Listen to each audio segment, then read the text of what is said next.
नमोस्तु परमात्मने।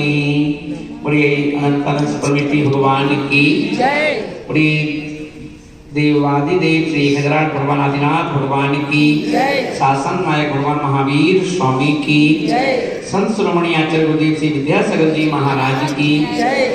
संत शिरोमणि आचार्य गुरुदेव श्री विरागसागर जी महाराज की अहिंसामयी विश्व धर्म की जय।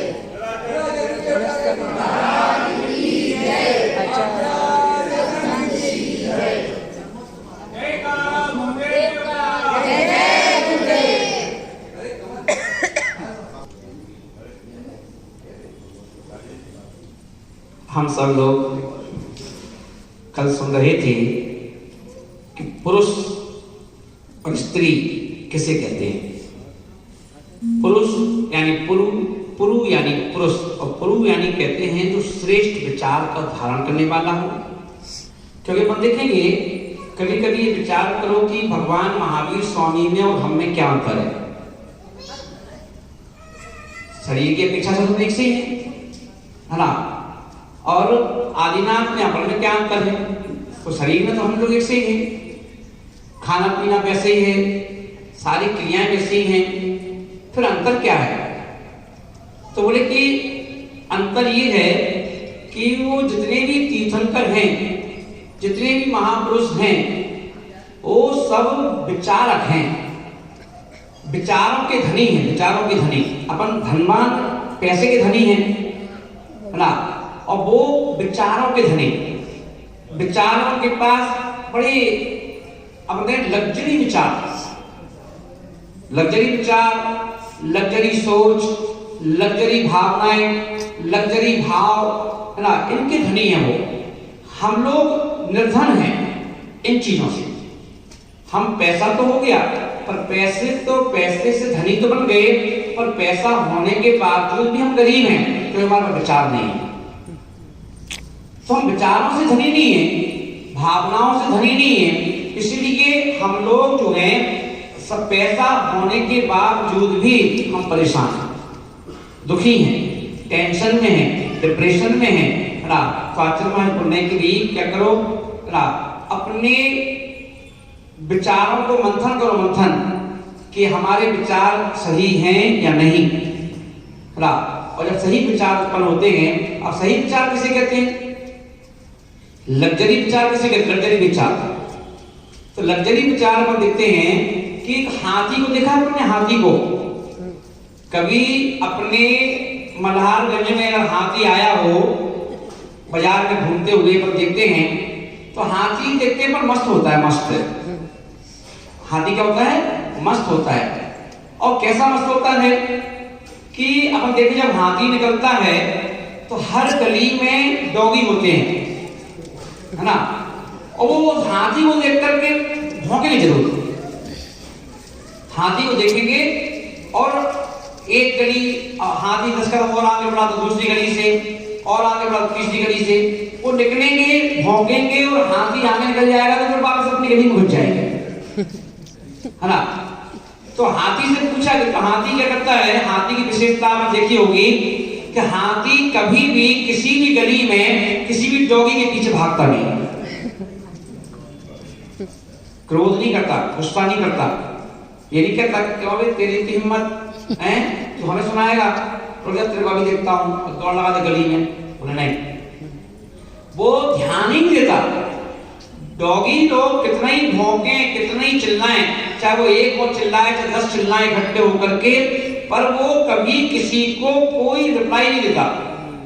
वो अपनी मस्ती में एक एक कदम को आगे बढ़ाते हुए अपनी सूर से यहाँ वहां, कोई कुछ खा रहा है तो खाने में मस्त है ना, चलने में मस्त है, एक एक कदम आसानी से रखता हुआ आगे बढ़ता जाता है और अपने गंतव्य पहुंच जाता है ना।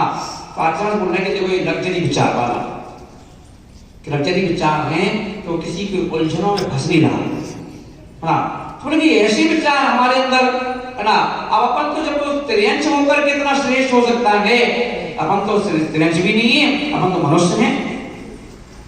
अपन क्या है, मनुष्य हैं। और जब मनुष्य हैं तो बोले कि हमारे अंदर क्या विचारधारा होना चाहिए, हमें ये देखना चाहिए कि देखो भाई हमें भी मनुष्य पर्याय मिली है, वो मनुष्य पर्याय ना तो जातिवाद के झगड़े के लिए मिली है, ना किसी प्रकार के कोई पंथवाद को झगड़े के लेकर के मिली है, हमें मिली है निर्विवाद रहने के लिए। क्या कहते हैं? निर्विवाद। आपको मालूम हो कि यदि किसी को आईएएस ऑफिसर बनना हो तो उसका रिकॉर्ड बहुत अच्छा चाहिए, कोई उसका पुलिस केस ना हो, कभी कोई रिपोर्ट ना कर दे आपके खिलाफ, कुछ नहीं कर दे, तो उसी व्यक्ति को आईएएस ऑफिसर बनाया जाएगा जिसका कोई विवाद ना हो। I am right? है ना? तो बोले कि जिसका कोई विवाद ना हो वो आईएएस ऑफिसर बन सकता है, तो फिर भगवान कौन बनेगा? जब एक आईएएस ऑफिसर के लिए एक शर्त है, कंडीशन है, तो भगवान बनने के लिए एक कंडीशन है कि आपका किसी प्रकार का किसी से कोई राग नहीं होना चाहिए, किसी से कोई द्वेष भावना नहीं होना चाहिए, किसी से किसी प्रकार का कोई कसाय भाव नहीं होना चाहिए, कहीं किसी से किसी प्रकार पाप भावना नहीं होना चाहिए।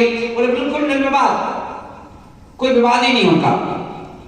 ना वो किसी के ऊपर कोई कमेंट्सबाजी कर रहे हैं, ना कोई उनके ऊपर कमेंट्सबाजी कर रहा है, ना उनको किसी से कोई शिकायत है और ना उनको किसी से कोई शिकायत है। वो कहते सब ठीक है, जो है सब ठीक है। तो वो देखते हैं कि देखो मैनी मैन मैनी माइंड। दुनिया में भले ही मनुष्यों की संख्या 1 अरब 40 करोड़ है भारत में, पर हम देखेंगे कि हर व्यक्ति एक व्यक्ति की तरह दूसरा व्यक्ति नहीं बन सकता। पति पत्नी भले ही एक घर में रहते हों, एक साथ घूमते हों, खाते हों, पीते हों एक साथ, पर फिर भी वो विचारों से कभी एक नहीं हो सकते, क्योंकि उनका अपना अलग पुण्य है, उनका अपना अलग पुण्य है। और पुण्य जो होता है कम बड़ होता है, हर एक साथ होता नहीं, है ना? एक पिता और एक पुत्र, आज की डेट में हम देखें कि पिता पुत्र की नहीं बनती है, अधिकांशता पिता पुत्र की नहीं बनती है। क्यों नहीं बनती है भाई? बोले अब पिता सोच रहा है कि बेटा मेरी तरह हो जाए,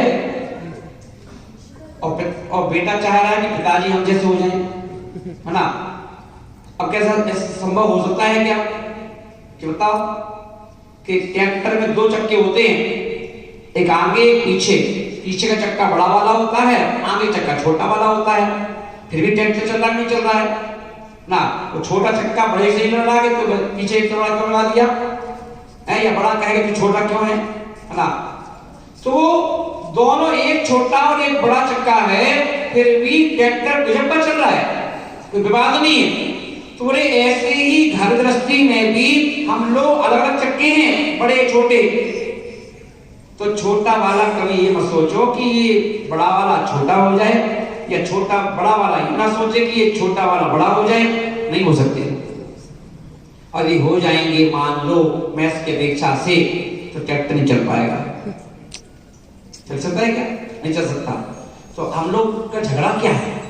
हम लोगों का झगड़ा कुछ नहीं है, झगड़ा यही है कि हम लोग पूरी जिंदगी में ना क्या चाह रहे हैं? चक्के एक से हो जाए, बस ये झगड़ा है, कुछ नहीं। पिताजी को बच्चे से शिकायत क्या है? शिकायत कुछ नहीं है, शिकायत यही है आचार्य विद्यासागर जी महाराज के संग में कितने साधु उन्होंने अपने हाथ से दीक्षा दी है, पर आचार्य विद्यासागर जी महाराज इस बात का टेंशन ले रहे हैं कि जितने मैंने साधुओं को दीक्षा दी है, आलिका माता को दीक्षा दी है, ये सब विद्यासागर बन जाए। कैसे बन जाएंगे? पॉसिबल ही नहीं। और हजारों में 1000 साधु गण हैं, ब्रह्मचारी हैं, तो 1000 तो छोड़ो कितने ही हों, उनमें से एक भी व्यक्ति विद्यासागर नहीं बन पाया। ये बन सकता है क्या? नहीं बन सकता। बड़ा क्यों नहीं? पर विद्यासागर को शिकायत है किसी से? कुछ शिकायत नहीं। वो कहते मैं तो अपने मस्त हूं, दीक्षा देना मेरा काम था, दीक्षा मैंने दे दी, अब आप अपनी लाइफ को आगे बढ़ाओ, है ना?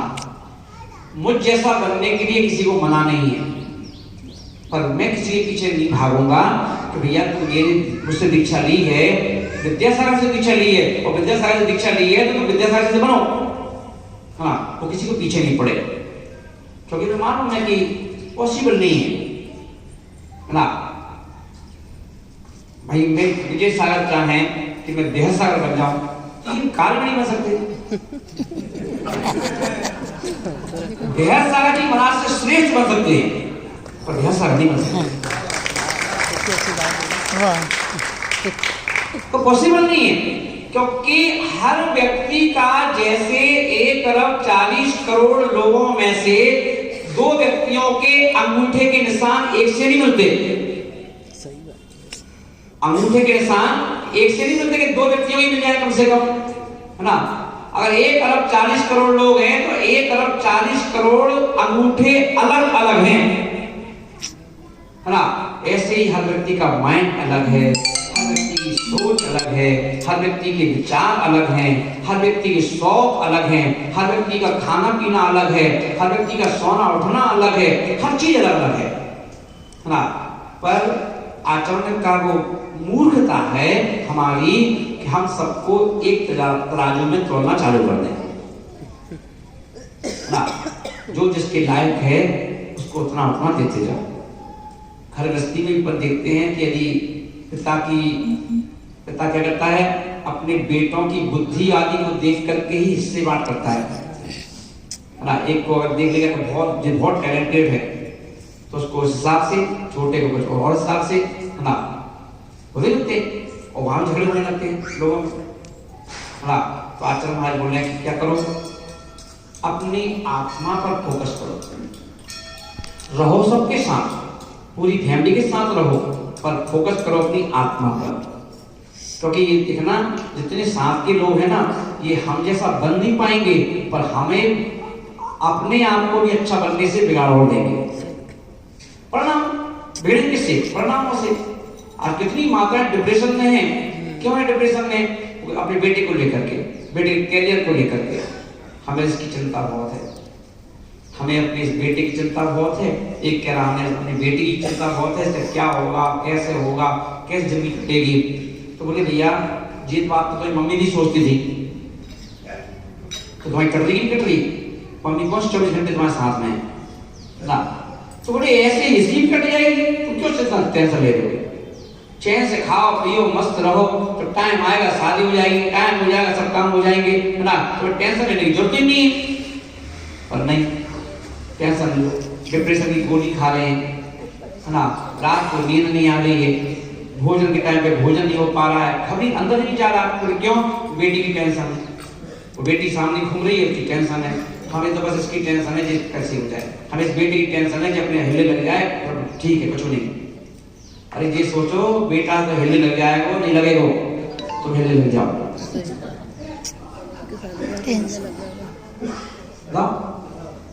अगर तुम हिले लग गए, तुम यदि काम से लग गए, तो कम से कम बच्चे तो तुम्हें देख करके कुछ ना कुछ प्रेरणा लेके आगे बढ़ जाएंगे। मगर तुम उनकी टेंशन में तुम तो बढ़े ही नहीं। आप डूबे पाँव ने ले डूबे विमान ना, खुद भी डूब गए और पता चला बच्चे तुम्हारे टेंशन में डूब गए। तो इसलिए क्या करो, अपन फोकस अपनी आत्मा पे फोकस करो, है ना। बोले कि आत्मा पे फोकस करो, बोले कि क्योंकि ये आत्मा इस मनुष्य पर्याय में जो आई है वो अतिथि बन के आई है। क्या बन के आई है? कम से कम हर पूरी जिंदगी, है ना, मनुष्य पर्याय में आप नहीं रह सकते हो। रह सकते हो क्या? नहीं रह सकते हो। कितने साल तक रह सकते हो? एक बच्चा यदि 5-6 साल फेल हो जाए तो सारे स्कूल के बच्चे और सारा स्टाफ उनको हे दृष्टि से देखता है, तुम लोग काय को अपने बाप का पैसा बर्बाद कर रहे हो, हैं? बताओ। और अपनी ऐसी ऊंची हरकतें करोगे कि जितने जूनियर आ रहे ना वो इतना इज्जत नहीं करते ना। तो ऐसे काम कर रहे हो और 5-6 साल हो गए, और एक समय ऐसा आता है कि टीचर लोग भी कहते हैं भैया 5-6 साल जो पास नहीं हो पाएगा, अब वो अगला एग्जाम नहीं दे पाएगा। तो स्कूल बदनाम होता है, कोचिंग बदनाम होती है ना। तो वहां रूल्स है कि नहीं? स्कूल कॉलेज के भी रूल्स हैं। बोले कि भैया ऐसे अपने भी रूल्स होना चाहिए कि आप प्राचार्य हैं अपने घर के, पिताजी, ठीक है, नाम दे दिया अपन ने, माँ अपना नाम दे दिया, पर माता पिता घर के प्राचार्य हैं। और प्राचार्य है तो आप अपना, आपका घर आपका स्कूल है, और आपका स्कूल है तो आप अपने पर ध्यान दीजिए, स्कूल को मेंटेनेंस करो, स्कूल पे ध्यान दो, बच्चे पे नहीं, बच्चा तो अपने आप हो जाएगा। घर के जो रूल्स होंगे तो बच्चा को फॉलो करना पड़ेगा। और कहा जाता ना, इंग्लिश में अपन कहते हैं कि first self control then discipline. और अपन क्या करते हैं, फर्स्ट क्या कहा गया, फर्स्ट सेल्फ कंट्रोल, पहले अपने आप को कंट्रोल में करो, फिर दूसरे को कंट्रोल करने में सोचो। और अपन क्या चाह रहे हैं, दूसरों को कंट्रोल करने में लगे हुए हैं, क्या ना। आप तो भाई बच्चे कहते भैया पहले आप तो कंट्रोल में हो जाओ तब तो हम हो। तो प्लेटफॉर्म तो आपको तैयार करना पड़ेगा ना। प्लेटफॉर्म कहाँ गाड़ी खड़ी करना है, कौन से प्लेटफॉर्म पर हमें कौन सी ट्रेन को लाना है, ये ट्रेन के हाथ में नहीं है, ये ट्रेन के हाथ में नहीं है, ये लाइनमैन के हाथ में है, स्टेशन मास्टर के हाथ में है कि कौन सी ट्रेन कौन से प्लेटफॉर्म पर आएगी ना। तो ये ट्रेन के हाथ थोड़ी ना है, उसको जैसी लाइन मिलेगी ड्राइवर तो उस पटरी पर अपनी ट्रेन को आगे बढ़ाता हुआ पहुंच जाएगा ना। वो डरता है कभी कभी कोई ट्रेन लेट मिनट हो गई, अब पता चला कि जो ट्रेन 9 बजे इस प्लेटफॉर्म पे आना थी, उस पे जो सुबह आना थी 4 बजे, वो अब आई है, तो पहले से खड़ी है। अब वो जो ट्रेन रोज इस प्लेटफॉर्म पे आती थी, तो उसको ऐसा तो कहेंगे नहीं जो सुबह वाली के हट यहाँ से लेट आई थी, यहाँ कैसे खड़ी हो जाएगी, है ना। क्या करते हैं, तुरंत एक्शन लिया जाता है और भाई लाइनमैन को फोन कर दिया जाता है स्टेशन मास्टर के द्वारा कि देखो भाई प्लेटफॉर्म 4 पे तो फलानी ट्रेन खड़ी है पहले से ही, उसको एक काम करो फलाने प्लेटफॉर्म पे ले लो, तो लाइन उसको पैसे दे दी जाएगी। तो अब वो जैसी आ जाएगी तो ना उसको ड्राइवर को कोई दिक्कत है, ना गार्ड जो पीछे झंडा लेके घूम रहा है झंडी, ना उसको दिक्कत है। तो जो लाइन मिली उसी प्लेटफॉर्म में जाकर खड़ी हो जाती है, और सवारियां क्या करती है, अपने आप भाग के उस पर जाते हैं। कह देते ना अपन कि लोग वहां से ये प्लेटफॉर्म इस दिन गए थे, कहीं जा रहे थे भोपाल ट्रेन से, और पता चला कि वो मानसा के प्लेटफॉर्म नंबर इस पे आती है गाड़ी, वहीं छूट के खड़े हो गए। और बाद में अनाउंसमेंट हुआ कि पुरानी चराग से बॉम्बे से चलकर दिल्ली की ओर जाने वाली ट्रेन प्लेटफॉर्म 5 की बजाय अब 8 पर आएगी। तो ना अपन लड़ते किसी से, क्या लड़ते हो ना, नहीं लड़ते हो, सूर्य उठाओगे अपने आप भागोगे वहां पे 8 की तरफ। कुछ झगड़ा है वहां पर, नहीं झगड़ा, पर यही काम घर में कोई कर दे तो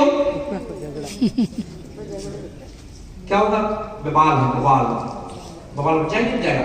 चाहे पिताजी हो, चाहे बेटा हो, चाहे पत्नी हो, चाहे कोई भी हो, भाई ऐसे कैसे, जो कोई तुम्हारा कोई नहीं है नियम कानून कुछ भी है, जब कुछ ये कर दे तो वो कर दे, तो ये कर दे, वो कर दे, तो झगड़ा हो गया। इसलिए कभी भी चक्करों में मत फंसो, क्या करो, हर स्थिति में, हर परिस्थिति में, है ना, खुश रहना सीखो। ठीक है, कोई बात नहीं, चलो कोई बात ऐसा, हाँ चलो कोई बात नहीं, सबकी खुशी ना। तो ऐसा जो जिस दिन आपने ऐसे लग्जरी विचार अपने अंतरंग में ले आए, उस दिन आपकी आत्मा को कल्याण होने से कोई शक्ति रोक नहीं सकती। अब पार्षद भगवान को कितने लोगों ने देखा है, दर्शन की दर्शन पार्षद भगवान के, कभी उनके बारे में चिंतन किया है। देखो उनका टारगेट था हमें भगवान बनना है, टारगेट था ना, मुझे भगवान बनना है। और कमठ का टारगेट क्या था, हमें को परेशान करना है, और एक भाव से नहीं 10 भाव से, और 10 भाव से एक बंदा अपनी आत्मा के कल्याण का टारगेट लेके चल रहा था, और एक बंदा उसे परेशान करने के टारगेट लेके चल रहा था। तो एक अपनी अनवरत साधना करता करता आगे बढ़ता रहा, और एक उसको डिस्टर्ब करने के लिए साथ चलता रहा। और वो जीत किसकी हुई, डिस्टर्ब करने वाला हर भाव में करता रहा। कभी जान ले ली, कभी किसी का, कभी सांप बना तो डस लिया उसको ना, सारे संकल्प कर लिए, पर पार्षद भगवान को उनके विचारों से जगा नहीं पाया। जगा पाया क्या, पार्षद हर भाव में ऐसे बैठे हुए, कोई रिप्लाई नहीं, कोई जवाब नहीं, कहना कोई मन्नत नहीं, कोई मिन्नत नहीं, किसी शिकायत, कोई से शिकायत भी नहीं। और क्या हुआ, आखिर में वो अपने काम में लगे रहे, कमट अपने काम में लगे रहे। एक समय ऐसा आया कि उन्हें केवल ज्ञान हो गया। किससे हुआ? विरोध करके हुआ कि सहन करके हुआ? बताओ, सहन करके हुआ या नहीं हुआ? और सहन करने में कोई दिक्कत क्या है? सहन करने में कोई दिक्कत थोड़ी ना है। सहन करने में हमारा पावर पता चलता है कि देखो हमारा कितना पावर है बेटा, कि तुम जैसों का कोई असर नहीं पड़ता हम पर कोई असर पड़ता है कि नहीं पड़ता? बोले जैसे हाथी को किसी का असर नहीं पड़ता ना, ऐसे हमारे ऊपर किसी का असर नहीं पड़ता। ऐसे रहो जिंदगी में, ऐसा जीना चालू कर दो। जब ऐसा जीना चालू कर दोगे तो सारे समीकरण आपके बस में होना चालू हो जाएंगे, सारे समीकरण। अरे यहां तक कि स्वर्ग के देवता भी ऐसे व्यक्ति के चरणों में नतमस्तक हो जाते हैं। किसके? कोई हंटरबाज हो ना, उसके देवता उसको छूते हैं क्या? नहीं। जो बिल्कुल कैसे हो, मक्खन की तरह कोमल हो, मक्खन की तरह कोमल हो, मक्खन की तरह जिनके बोल हो, वचन हो, उनके लिए देवता झुकते हैं। एक संगीतकार भजन सुनाया करता है विधानों में, तो वो बड़ा अच्छा लगता है मुझे। वो ये बोल देता है, भजन के बोल हैं बहुत प्यारे कि मिश्री जैसे, अब मिश्री को सब जानते मीठी होती है, बड़ा मीठा होता है। बोले मिश्री जैसे गुरु जी के बोल अनमोल, मिश्री जैसे। बोले कि गुरु के मुख से निकले हुए बोल कैसे हैं? बोले मिश्री से भी ज्यादा मीठे, मिश्री से भी ज्यादा मीठे हैं। तो बोले मिश्री जैसे गुरु जी के बोल अनमोल, मिश्री जैसे। अब जब बता दिया, आपसे क्या बोल रहे हैं? सुन ले प्राणी, ओ सुन ले प्राणी, सुन ले प्राणी, गुरु जी के बोल अनमोल, सुन ले प्राणी। बताओ, ये अनमोल बोल हैं, उनको सुन लो। और उनको सुनकर के, क्योंकि जिनवाणी के बोल तूने अनंत काल से सुने नहीं। यदि एक बार भी उन अनंत बोलों में से एक बोल भी सुन लेता, तो जैसे नींबू की एक बूंद दूध के बर्तन में गिरने से सारे दूध को फाड़ देती है, तो ऐसे ही एक बूंद कर्ण अंजलि से यदि तू धारण कर ले जिनवाणी को, तो तेरे अनंत भवों का जो मिथ्या का दूध है वो फट करके बाहर कर आएगा। वो तासीर है जिनवाणी के एक एक शब्द में। तो उस शब्द को बड़े ज्ञान से सुनो और ध्यान से सुनो, कान से भी सुनो और ध्यान से भी सुनो ना, कि एक एक शब्द जिनवाणी का कैसे हमारे लिए क्या करता है, जागृत कर देता है। जब एक एक व्यक्ति कोई जिनवाणी का एक एक शब्द बड़ी गौर से सुनता है, तो उसको लगता है कि यार मैं कहाँ फंसा हुआ हूँ। हम लोग स्वाध्याय करते हैं तो अपने आप पे गुस्सा आने लगता है, क्या लिखा है इसमें, देखो हम क्या काम कर रहे हैं, ये देखो क्या लिखा हुआ है, अभी हमसे ये गलती हो रही है, ये ऐसा होता है। अपने आप से गिलानी, क्रिटिक फील महसूस होती है, क्या लगता है ऐसा नहीं करना। तो ये जिनवाणी का बोल है। जिनवाणी का एक एक शब्द क्या करता है, हमें जागृत करता है, जागृत। और यही कारण है कि जिनवाणी का एक एक शब्द हमें जागृत करता है। इसलिए आचार्यों ने क्या किया, स्वाध्याय को परम तप बोल दिया। स्वाध्याय परम तपा, स्वाध्याय परम तपा। बोले कि अगर तुम्हें अपनी आत्मा का कल्याण करना है, खोटी गतियों में नहीं जाना है, तो क्या करना, जिनवाणी सुनते रहना, सुनते रहना, पढ़ते रहना। कोई महाराज लोग नहीं है तो पढ़ो, महाराज नहीं है तो विद्वान बोल रहा है तो सुनो, साधु हो जाए तो उनकी सुनो ना, सुनो, क्योंकि सुनते सुनते सुनते सुनते ही हमारा कल्याण हो जाएगा ना। इसलिए सुनते रहो, सुनना कभी बंद मत करना, फालतू बातें मत सुनना। कोई फालतू बातें सुनाने वाले तो मिलेंगे, सुनाने वालों का क्रम नहीं टूटता है, कभी कमी नहीं आती कभी, पर हमें अपने कानों को बंद करके रखना है। जो सुनना है कोई सुनेंगे। एक गुरु ने अपने चेले को प्रभावना के लिए छोड़ा तो गुरुजी ने पूछा, गए गांव में, उस गांव में जैन परिवार नहीं थे, तो क्या हुआ वहां पर पूरे गांव के लोगों ने उन महाराज को घेर लिया, यहां नहीं जाओगे आप गांव में हमारे। बोले भाई हम तो रास्ता है यहां से निकलना है। नहीं, आप नंगे उभारे रहते हो या हम आपको यहां से नहीं निकलने देंगे। और वो लोगों ने क्या किया, गालियां देना चालू कर दी। एक ने गाली दी तो दूसरे ने की, दूसरे ने तीसरे ने, तीसरे चौथे ने, और कम से घंटे गाली जितनी उनके पास स्टॉक था गालियों का सब दे दी। महाराज तो अपने क्या खड़े रहे आराम से, और नमो नमो नमो आएलिया नमो नमो लोग सब मत पढ़ते रहे।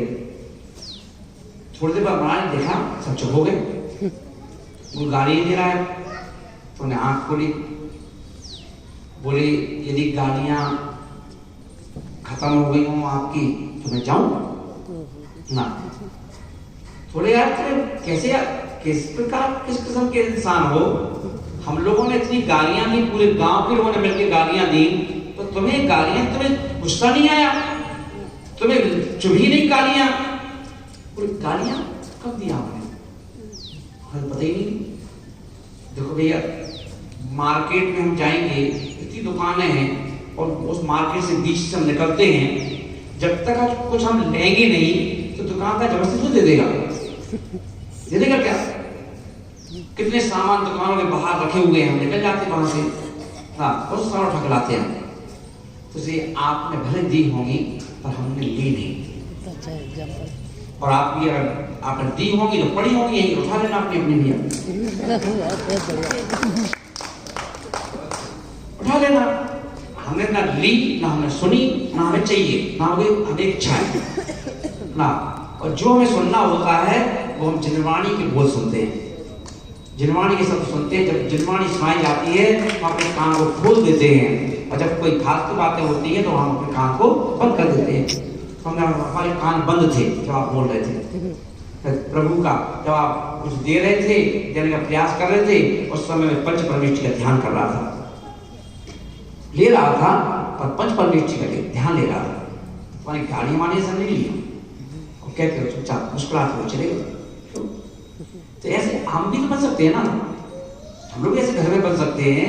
कोई कुछ कह रहा है, पत्नी अगर सोच ले कि पति क्या कह रहा है, सुनना ही नहीं है ना, कह दो, बकन दो, चिल्लान दो, सकता है पत्नी बिना बोले रह जाए, कैसे रह जाए? एक पति पत्नी मेरे पास आए और पत्नी बोली माँ जी ने बहुत गुस्सा आता है। पति बोला महाराज जी हमसे ज्यादा गुस्सा इसको आता है। अच्छा, मैंने कहा चलो भैया दोनों को गुस्सा आता है तो दोनों नियम ले लो, 15 दिन बिल्कुल गुस्सा मत करना, जो गुस्सा करेगा वो मैं उसको राशद दूंगा, ठीक है? अब वो 15 दिन बाद जब आए तो मैंने कहा और नियम अच्छे से पढ़ा। पत्नी बोली काय को पढ़ो, खूब गुस्सा करी ने। पति से कहा भाई हाँ गुस्सा आ गई थी उनको ना। पत्नी बोली आ गई थी नहीं, 2 घंटे गाली बकी, 2 घंटे मुंह भी थवन को गाली देते देते इतने। पर फिर भी आपने कहा था कि तुम्हें गुस्सा नहीं करना, मैंने गुस्सा नहीं किया, मैंने गुस्सा नहीं किया ना। पति बोला अच्छा 2 घंटे हम वैसे चिल्ला रहे थे, ये तुम चिल्ला रहे थे, मैंने तो कुछ कहा नहीं ना। बोले महाराज इसकी बातों में मत आना, ये स्त्री है ना, ये 2 घंटे जो हम चिल्लाए ना इसी के कारण चिल्लाए, मैंने इसी कारण वो कह रहे बोले नहीं कुछ। बोले क्या, एक शब्द बोल दिया था बस खाली, मैं थोड़ा बोला, 15 मिनट 5-10 मिनट गालियां दी, चुप हो गया, तुरंत बोले लगी भोग लो।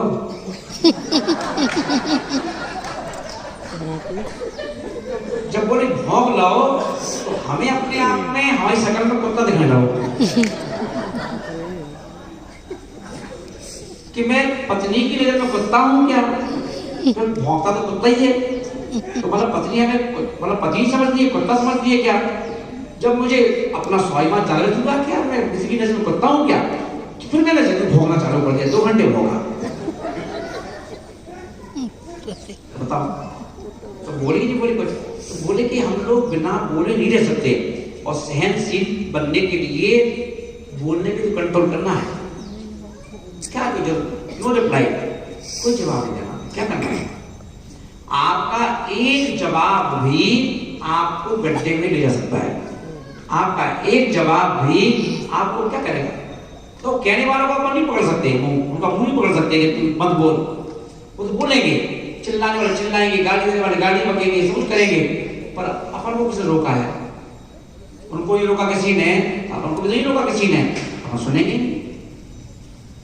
महाराज देखो कितनी गाली करे आपको, कौन? मुंह होते ही पकड़ने के लिए करते। हम लोग बिहार कर रहे थे, चले एक ऑटो से 5 लड़के बैठे थे, निकले, एक चला ए नंगा, एक रे बच्चे, अब सामने लोग चल रहे थे, उनको गुस्सा आ गया, चला भाग गया। मैंने क्यों भैया इसे काय गुस्सा कर रहे हो? अरे बोले महाराज बताओ, तमीज है क्या हमको? क्या बोल रहे बताओ, शर्म नहीं आ रही इनको? अब आप नहीं तो मैं जाकर भी गाड़ी से आगे जाकर मारता हूँ उनको। अरे क्यों गुस्सा कर रहे हो? क्या गलत बोला उन्होंने? गलत नहीं बोला, ऐसा बोलते हैं क्या? तुम्हारे पास नंगे हैं कि नहीं? कपड़े पहने हैं क्या आप? नहीं। तो नंगे हैं कि नहीं? तो नंगे तो कहा ना, और नंगे को नंगा नहीं कहेगा तो किसको कहेगा? और देखो महाराज जी हर 4 महीने में लॉन्च करते हैं अपना केस लॉन्च नहीं थे, लुच्चा कहती है, क्या दिक्कत है? तो उसने बात तो वही कही है ना, ये नंगा ये बच्चे ना, कोई दिक्कत नहीं, चलो आराम से। अरे महाराज इतना धैर्य हमारे पास कहाँ है, इतना सहनशीलता हमारे पास कहाँ है ना? महानुभाव आज समाज बोल रहे हैं कि बोलने पे कंट्रोल करना है। हम जो बोलना चालू कर दिया और आपको लगता है कि हम सही कह रहे हैं, हम कोई गलत थोड़ी ना बोल रहे हैं। मैं कभी गलत बात में नहीं बोलता हूँ, मैं हमेशा सही बात में बोलता हूँ। अरे भैया बोलने से कभी जीत नहीं होती, मौन रहने से जीत होती है। तो मौन रहना सीख जाओ ना, मौन रहना सीख जाओ, कौन क्या कह रहा है कहने दो, मुस्कुराते रहो। मुस्कुराना जो अपन को एक मनुष्य पर्याय में एक गिफ्ट मिली है, इसको कभी मत जाने दो। अब देखते हैं शादियों के बाद व्यक्ति मुस्कुराना बंद कर देता है, चाहे महिला हो चाहे पुरुष हो। और यही कारण है कि चेहरे की सुंदरता ना फेयर एंड लवली से बढ़ती है, ना पाउडर से बढ़ती है। चेहरे की सुंदरता बढ़ती है मुस्कुराहट से। और अपन की मुस्कुराहट गायब हो गई, अब घर में डब्बे ही डब्बे आ गए, पॉन्ड्स का डब्बा, ये डब्बा, वो